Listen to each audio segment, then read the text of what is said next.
Welcome back to MAYLA'S Bedtime Stories. Today we are doing a story inspired by Beatrix Potter's public domain story. Sit back, relax, and enjoy. The story is titled The Tale of Peter Rabbit by Beatrix Potter. Once again, my little lovely friends, the tale of Peter Rabbit. Once upon a time, there were four little rabbits, and their names were Flopsy, Mopsy, Cottontail, and Peter. They lived with their mother in the sandbank, underneath the root of a very big fir tree. "Now, my dears," said old Mrs. Rabbit one morning, "you may go into the fields or down the lane, but don't go into Mr. McGregor's garden. Your father had an accident there. He was put in a pie by Mrs. McGregor. Now run along and don't get into mischief. I am going out." Then old Mrs. Rabbit took a basket and her umbrella and went through the wood to the baker's.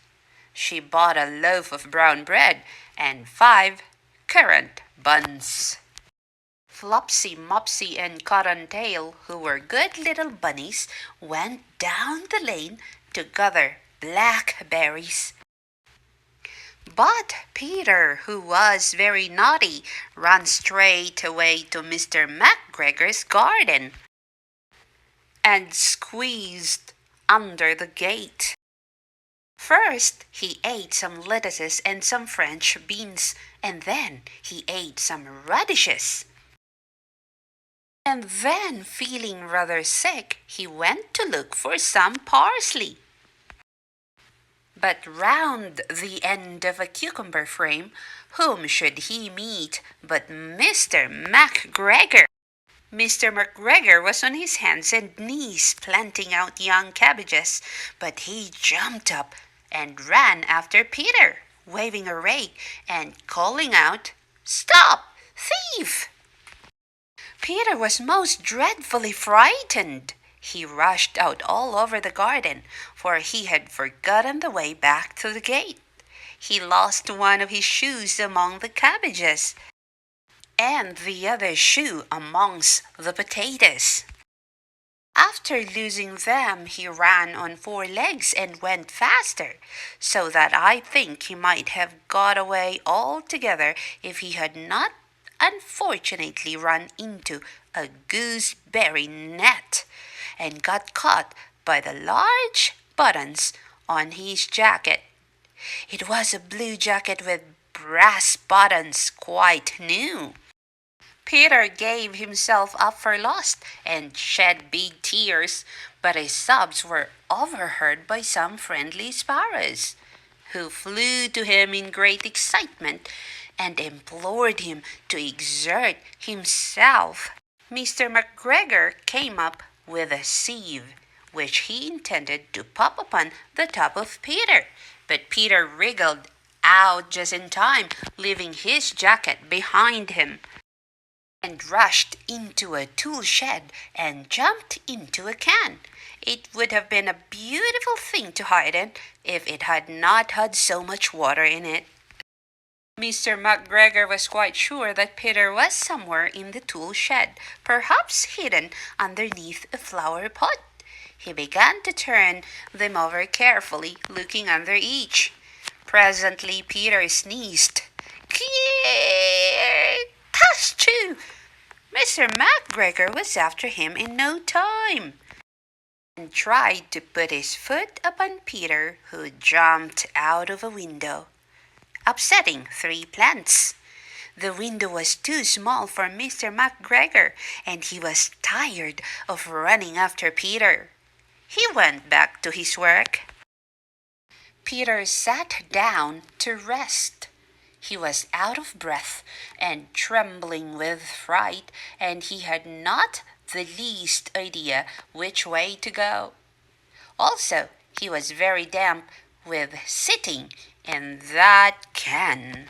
After a time, he began to wander around, going lippity-lippity, not very fast, and looking all round. He found a door in a wall, but it was locked, and there was no room for a fat little rabbit to squeeze underneath. An old mouse was running in and out over the stone doorstep, carrying peas and beans to her family in the wood. Peter asked her the way to the gate, but she had such a large pea in her mouth that she could not answer. She only shook her head at him. Peter began to cry. Then he tried to find his way straight across the garden, but he became more and more puzzled. Presently he came to a pond where Mr. McGregor filled his water cans. A white cat was staring at some goldfish. She sat very, very still, but now and then the tip of her tail twitched as if it were alive. Peter thought it's best to go away without speaking to her. He had heard about cats from his cousin, little Benjamin Bunny. He went back towards the tool shed, but suddenly quite close to him, he heard the noise of a hoe. Screech, scratch, scratch, screech. Peter scuttered underneath the bushes, but presently, as nothing happened, he came out and climbed upon a wheelbarrow and peeped over. The first thing he saw was Mr. McGregor hoeing onions.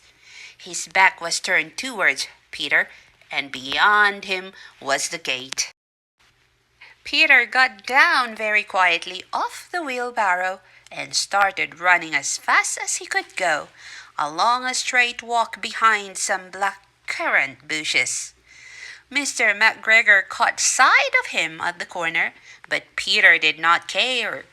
He slipped underneath the gate and was safe at last in the wood outside the garden. Mr. McGregor hung up the little jacket and the shoes for a scarecrow to frighten the blackbirds. Peter never stopped running or looked behind him till he got home to the big fir tree.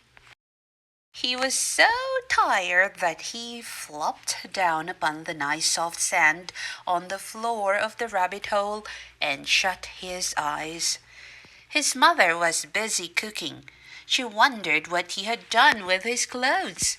It was the second little jacket and pair of shoes that Peter had lost in a fortnight. I am sorry to say that Peter was not very well during the evening. His mother put him to bed and made some chamomile tea, and she gave a dose of it to Peter.